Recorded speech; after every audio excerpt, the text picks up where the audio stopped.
Just walking along the river here at Neyland in Suffolk. And just thinking back, 30 years ago is really what got me into roach fishing this river. I was walking along the banks one day and I met this old fella called Ken, and he was fishing under this willow tree, and he was just catching these beautiful roach. And I'd never really fished for roach before. I'd always fished for chub and dace and done some barbel fishing. Then all of a sudden Ken just hooked into this massive roach. It was just so big, I'd never seen anything like it.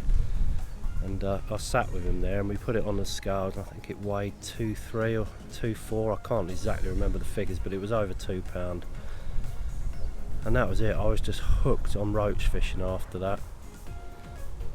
And I sat with Ken all day long, and he was just catching roach after roach after roach, and it just went on and on. And then when the session had finished, he said to me, well, if you're about tomorrow, I'll take you down to another little place I know. So I met up with him in Neyland village the following day, and he took me down this little place called Fen Street.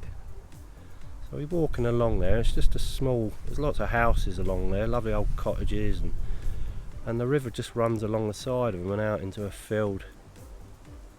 And we just done some fishing along there, just had little rods with us, and we were catching all these lovely dace, chub, roach, just throwing maggots in there and wading through the water. Absolutely brilliant fun fishing. And I was with Ken till about 12 o'clock, and he said, right, that's me done for the day, I've got to get back. And you know what? I never saw Ken again after that. That was the last I saw of him. I'd love to meet the bloke again. He taught me how to tie my first ever spade end hook, and he just got me loving roach fishing, really. So if you're out there, Ken, look me up. Well, this is where the willow tree used to be, where I met Ken. It's a bit overgrown here now. Well, it's gone, obviously. I think it was only cut down a couple of years ago. A lot of weed in the river now. But that would have been the house to have in Neyland.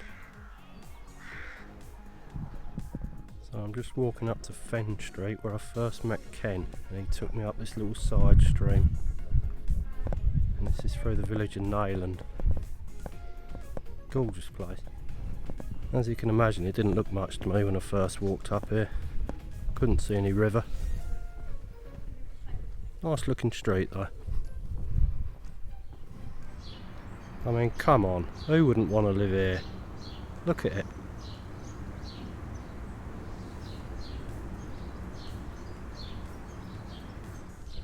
And there's a little bit of river I told you about.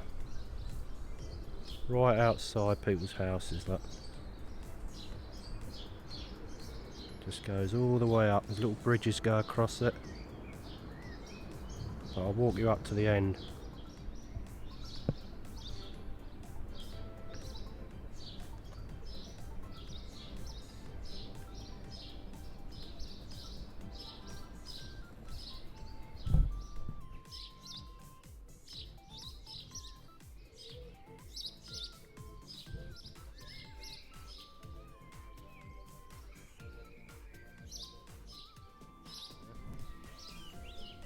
Plenty of little chub.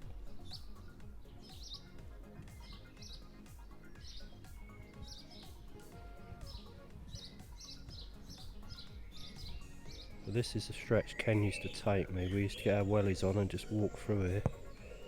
The water was so warm anyway, you could have walked through in bare feet. But we'd catch roach, chub, dace, everything through here.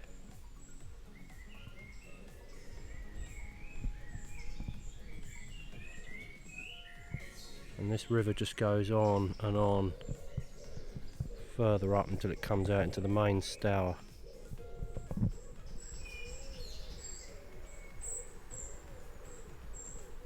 Used to be some good little roach used to come out this little bit. There's just a little glide that goes through there. Probably about 2.5, maybe 3 feet deep at a push. But I always remember catching them here with Ken. And this is where we departed. Never saw him again.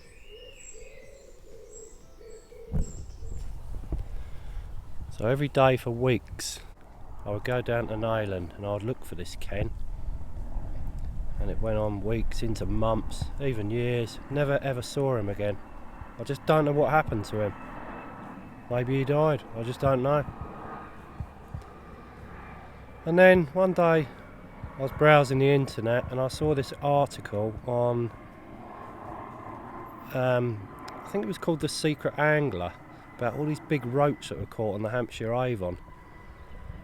And I was reading away and just looking at these pictures of these massive roach, like some of them were 3-pound roach, and I just wanted to go there. So one day I just packed all my stuff in the van and I drove down, and I said to my missus, I'll see you in a couple of days. So I drove all the way down there, got there about 4 o'clock in the morning, I think it was. It was still pitch black, freezing cold. Yeah, and then just remember the sun coming up and that first glimpse off the bridge at Britford on the Hampshire Avon. It was just absolutely spectacular, it really was. I just fell in love with that river straight away.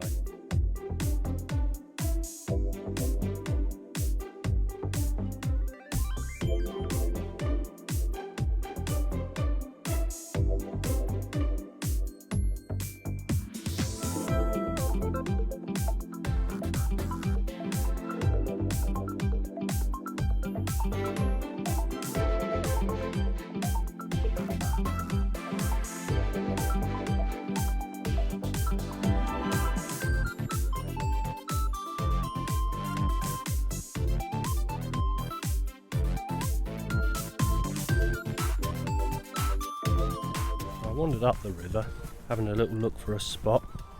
Didn't really know where to fish, because I didn't know the place. So I settled on this one swim, and I just started catching grayling, chub, roach, but small roach, not big roach. I was after big roach. That was my main objective, to be in there. And I weren't going to settle for anything less than big roach. So as the day went on this river, it drew to an end. But I still had another day. So the following day I went up to what they call the island. It's a lovely little spot right opposite a park there. And I was just fishing away. Again I was catching some, well, nice roach, up to a pound. Really nice roach, never grumble at that. And dace, chub, still the odd grayling. And then at the end of the day, as I was packing up, I hooked into something really big. And it was a roach, right on the far bank in the faster water.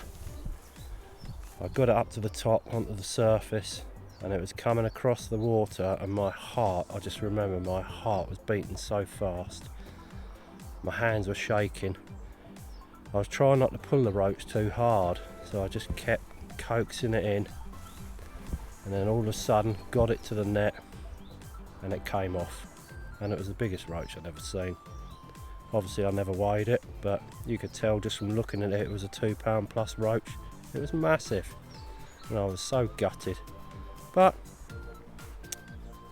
things got better after that. I met Charlie.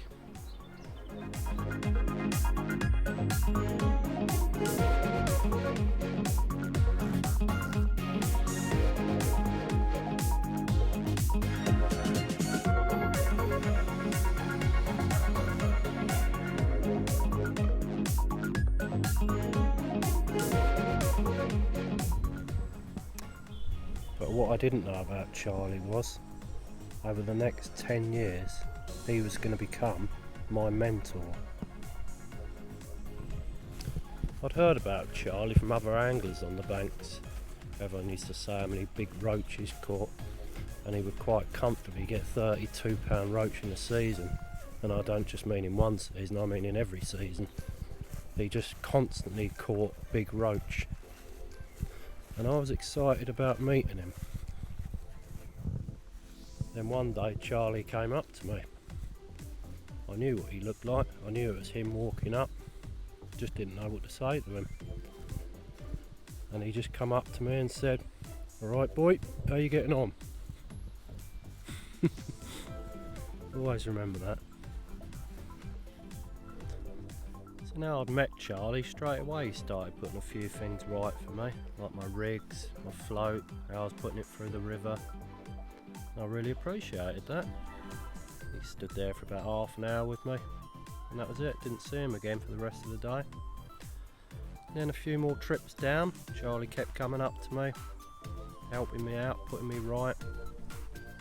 He used to take the piss as well, because I was just another lad from Essex. He's seen it all. They've all come down from London, Essex, trying to catch £2 roach.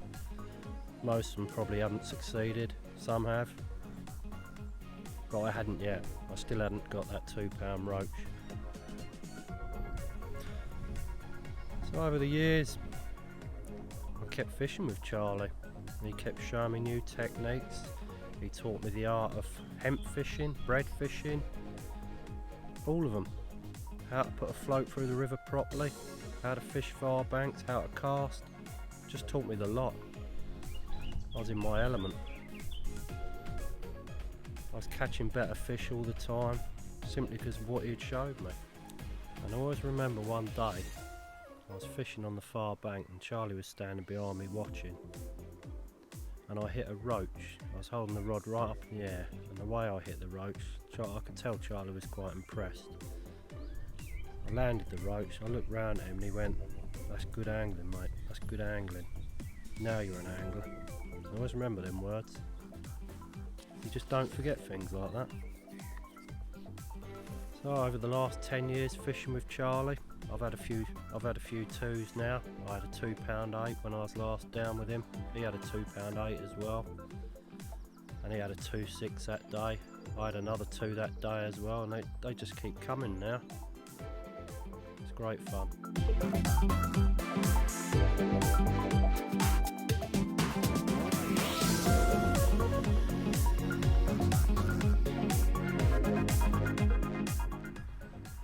Also, if there's one other thing that Charlie's taught me, which I think is probably one of the most important things in roach fishing, and that's actually finding them on any river. And he's taught me the skill of doing that as well. That's why I can go to rivers like the Suffolk Stour and find them, because they're in there. They are definitely in there. So I'll call an end to it now. So don't forget to press the subscribe button and put your thumbs up.